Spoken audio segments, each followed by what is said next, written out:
आज है 29 सितंबर 2025 दिन सोमवार। नमस्कार, सुप्रभात। न्यूज छत्तीसगढ़ में आपका बहुत बहुत स्वागत है। इससे पहले आप छत्तीसगढ़ के कौन से जिले से न्यूज को देख रहे हैं, कमेंट में हमें जरूर बताइए। साथ ही डेली अपडेट रहने के लिए चैनल को सब्सक्राइब जरूर करें।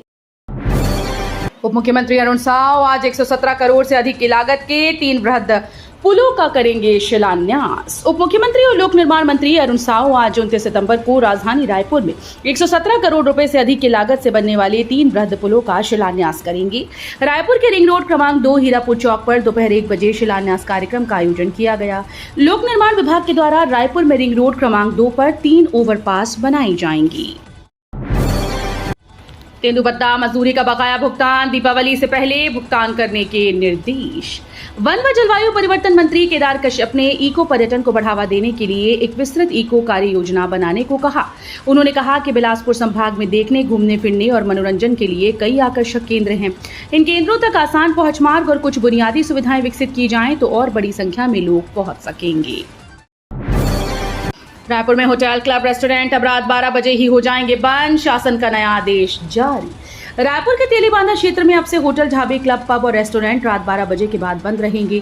प्रशासन ने इस संबंध में शनिवार को सभी संबंधित व्यवस्थापकों को नोटिस जारी कर स्पष्ट निर्देश दिए कि रात 12 बजे के बाद कोई पार्टी, आयोजन या डीजे का उपयोग नहीं किया जाएगा।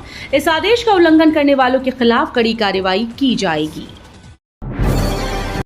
जीएसटी 2.0 छूट की जांच करने बाजारों में उतरे अफसर, सरप्राइज चेकिंग करने ग्राहक बनकर दुकान पहुंच रहे अधिकारी। छत्तीसगढ़ में जीएसटी 2.0 की अधिसूचना लागू होने के बाद अब राज्य जीएसटी विभाग की टीम बाजारों में सक्रिय हो गई। नई दरों में दी गई छूट ग्राहकों तक पहुंच रही है या नहीं, इसकी जांच के लिए रायपुर समेत प्रदेश भर के प्रमुख शहरों में अफसरों को जिम्मेदारी सौंपी गई। अधिकारी बाजारों और शोरूम में जाकर ग्राहकों से सीधे बातचीत करेंगी।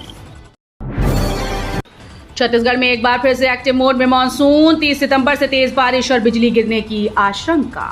छत्तीसगढ़ में 30 सितंबर से वर्षा की तीव्रता में तेजी आने वाली है। मौसम विभाग ने जानकारी दी कि प्रदेश के अधिकांश जिलों में हल्की से मध्यम वर्षा के साथ कई स्थानों पर भारी बारिश और गरज चमक के साथ तेज हवाएं चलने की संभावना है।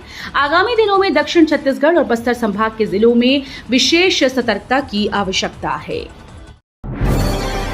नवरात्र पर रेलवे की स्पेशल ट्रेन नाकाफी, यात्रियों की बड़ी परेशानी। स्पेशल ट्रेन चली लेकिन भीड़ पर काबू नहीं।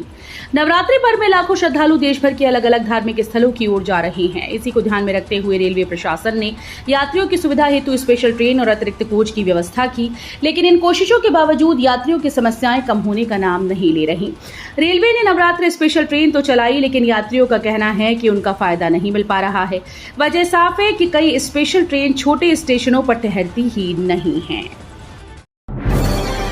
जीपीएम के नाका गांव में शराबबंदी आंदोलन, 100 से ज्यादा महिलाएं लाठी डंडे लेकर सड़कों पर उतरी।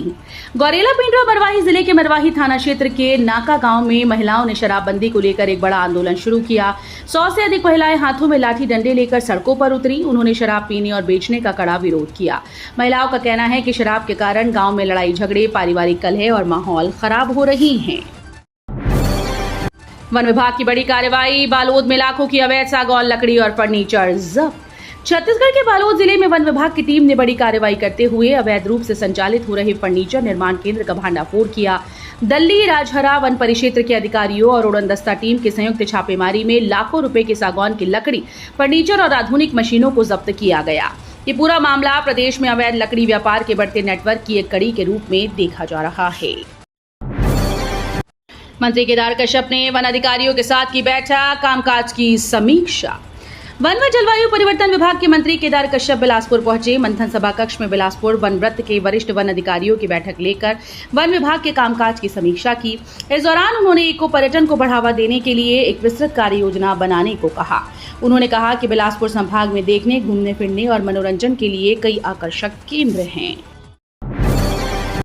आबकारी विभाग की बड़ी कार्यवाही, भारी मात्रा में अवैध कच्ची मदिरा व लाहन बरामद। जिले में आबकारी विभाग ने बड़ी कार्यवाही करते हुए 320 बल्क लीटर अवैध कच्ची मदिरा और लगभग 200 किलो महुआ लाहन बरामद किया।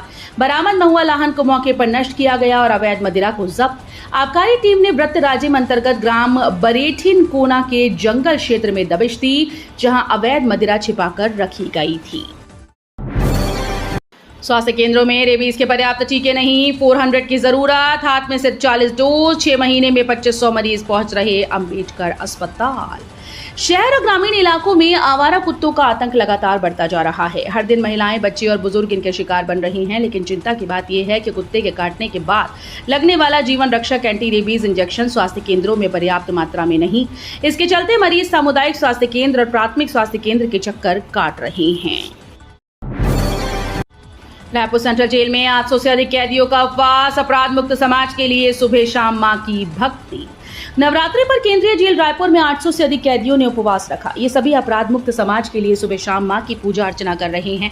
जेल परिसर में ही मूर्तिकार बंदियों ने मिट्टी से मां दुर्गा की 3 प्रतिमाएं तैयार की। इनमें से 1 प्रतिमा महिला जेल में और 2 प्रतिमाएं पुरुष जेल में स्थापित की गई। छत्तीसगढ़ उड़ीसा बॉर्डर पर जवानों ने 3 नक्सलियों को मार गिराया। छत्तीसगढ़ उड़ीसा बॉर्डर पर जवानों ने रविवार को 3 नक्सलियों को मार गिराया। मारे गए नक्सलियों में 2 पुरुष और 1 महिला नक्सली शामिल है। कांकेर धमतरी बॉर्डर के तियार पानी के जंगलों में मुठभेड़ हुई। कांकेर एसपी कल्याण एलिसेला ने इसकी पुष्टि की। मिली जानकारी के मुताबिक जवानों ने मौके से तीनों नक्सलियों के शव, SLR 303 राइफल और 12 बोर बंदूक बरामद की। बीसीसीआई के नए अध्यक्ष बने मिथुन मनहास। छत्तीसगढ़ के प्रभतेज सिंह भाटिया होंगे संयुक्त सचिव। बीसीसीआई के नई कार्यकारिणी का गठन हो गया है। पूर्व क्रिकेटर मिथुन मनहास को बीसीसीआई का अध्यक्ष चुना गया। उपाध्यक्ष के रूप में राजीव शुक्ला को जिम्मेदारी सौंपी गई। वहीं देवजीत सैकिया को बोर्ड का नया सचिव बनाया गया। इसके अलावा छत्तीसगढ़ के प्रभतेज सिंह भाटिया को संयुक्त सचिव और रघुराम भाट को कोषाध्यक्ष चुना गया। मुख्यमंत्री साय ने सुनी प्रधानमंत्री मोदी के मन की बात। गांधी जयंती पर खादी का कपड़ा खरीदा, किया आह्वान। प्रधानमंत्री नरेंद्र मोदी के रेडियो कार्यक्रम मन की बात के 126वें एपिसोड आम लोगों के साथ मुख्यमंत्री विष्णुदेव साय ने भी सुना। मुख्यमंत्री साय ने प्रधानमंत्री के स्वर में स्वर मिलाते हुए कहा कि 2 अक्टूबर को सभी से आग्रह है कि खादी का कोई एक कपड़ा जरूर खरीदे। इससे स्वदेशी को ज्यादा बढ़ावा मिलेगा, लोकल चीजों का ज्यादा उपयोग करें। इसके साथ दिवाली का पर्व भी है। मुख्यमंत्री विष्णुदेव साय ने कहा कि आज हमारे लिए सौभाग्य का विषय है कि पीएम के मन की बात का 126वां प्रसारण सुनने को मिला। गौरेला पिंडरा मरवाही राज्य स्तरीय सर्वश्रेष्ठ इको टूरिज्म साइट 2025 पुरस्कार से सम्मानित। विश्व पर्यटन दिवस पर छत्तीसगढ़ पर्यटन मंडल के द्वारा आयोजित पर्यटन पुरस्कार समारोह गौरेला पिंडरा मरवाही जिले के लिए ऐतिहासिक रहा। पर्यटन क्षेत्र में उत्कृष्ट योगदान और सतत विकास की दिशा में किए गए प्रयासों के लिए गौरेला पिंडरा मरवाही जिले को राज्य स्तरीय सर्वश्रेष्ठ इको टूरिज्म साइट 2025 का प्रतिष्ठित पुरस्कार प्रदान किया गया। छत्तीसगढ़ में इस साल बांधों में अब तक 90% जल भराव, 19 डैम पूरे भरे। प्रदेश में इस वर्ष अच्छी बारिश के चलते जल संसाधनों की स्थिति मजबूत हुई। प्रदेश में 12 बड़े और 34 मध्यम श्रेणी के बांध हैं, जिनमें अब तक 90.66% जल संग्रहण हो चुका है। विगत वर्ष की तुलना में बड़े बांधों में 13.99 और मध्यम में 6.48% अधिक जल संग्रहण हुआ।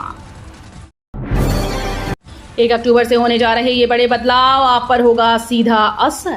अगला महीना आम आदमी के लिए कई बदलाव लेकर आने वाला है। 1 अक्टूबर 2025 से ऐसे कई नियम लागू होने जा रहे हैं जो सीधे आपकी जेब और रोजमर्रा की जिंदगी को प्रभावित करेंगे। इसमें बैंकिंग, डिजिटल पेमेंट, रेलवे, घरेलू गैस सिलेंडर की कीमतों से जुड़े अहम बदलाव शामिल हैं। रिजर्व बैंक ऑफ इंडिया की मौद्रिक नीति समिति की बैठक अक्टूबर की शुरुआत में होने वाली है। अंबिकापुर में एल्विश यादव का इवेंट कैंसिल, हिंदू संगठनों ने किया था जमकर विरोध। जिले के अंबिकापुर में एक गरबा प्रोग्राम अपने आयोजन से पहले ही विवादों में आ गया। यहां एक निजी होटल्स में आयोजित डांडिया और गरबा महोत्सव में यूट्यूबर एल्विश यादव को शामिल होने के लिए आमंत्रण भेजा गया था। इस बात की जानकारी मिलने के बाद हिंदू संगठनों ने कड़ा विरोध शुरू कर दिया। इस बवाल के बाद एल्विश यादव का प्रोग्राम कैंसिल हो गया। अब स्टेशन पर सुनाई देगा टिकट ले लो टिकट। त्योहारों के सीजन जैसे दशहरा, दीपावली और छठ के दौरान रेलवे स्टेशन पर भारी भीड़ जमा हो जाती है। खासकर अनरिजर्व टिकट काउंटर्स पर लोगों को लंबी कतारों में लगना पड़ता है। ऐसे में रेलवे ने एक नई पहल की जो यात्रियों के लिए राहत की बड़ी खबर बनकर आई। अब यात्रियों को टिकट लेने के लिए काउंटर पर दौड़ने की जरूरत नहीं, बल्कि टिकट खुद उनके पास चले आएंगी। केदार कश्यप बोले अचानक वहां टाइगर रिजर्व बन सकता है टूरिस्ट हब। बिलासपुर में वन मंत्री केदार कश्यप ने विभाग की समीक्षा बैठक की। इस दौरान उन्होंने अचानकमार टाइगर रिजर्व में बाघों की संख्या बढ़ाकर 18 होने पर खुशी जताई। मंत्री कश्यप ने कहा कि अचानकमार सेंट्रल इंडिया का सबसे बड़ा पर्यटन हब बन सकता है, क्योंकि यहां तक पहुंचने के लिए हवाई और रेल सहित सभी सुविधाएं अनुकूल हैं। रायपुर में पंडित धीरेन्द्र शास्त्री सुनाएंगे श्री हनुमंत कथा। 4 से 8 अक्टूबर तक अवधपुरी मैदान में कार्यक्रम। युवा समाज सेवी चंदन बसंत अग्रवाल के नेतृत्व में स्वर्गीय पुरुषोत्तम अग्रवाल स्मृति फाउंडेशन के तत्वावधान में दही हांडी उत्सव स्थल अवधपुरी मैदान श्रीनगर रोड गुड़ियारी में दूसरी बार बागेश्वर धाम पीठाधीश्वर पूज्य पंडित धीरेन्द्र कृष्ण शास्त्री 4 से 8 अक्टूबर तक श्री हनुमंत कथा करने जा रहे हैं। इस दौरान वे किसी भी दिन अपना दिव्य दरबार सुबह 11 बजे से दोपहर 2 बजे के बीच लगा सकते हैं।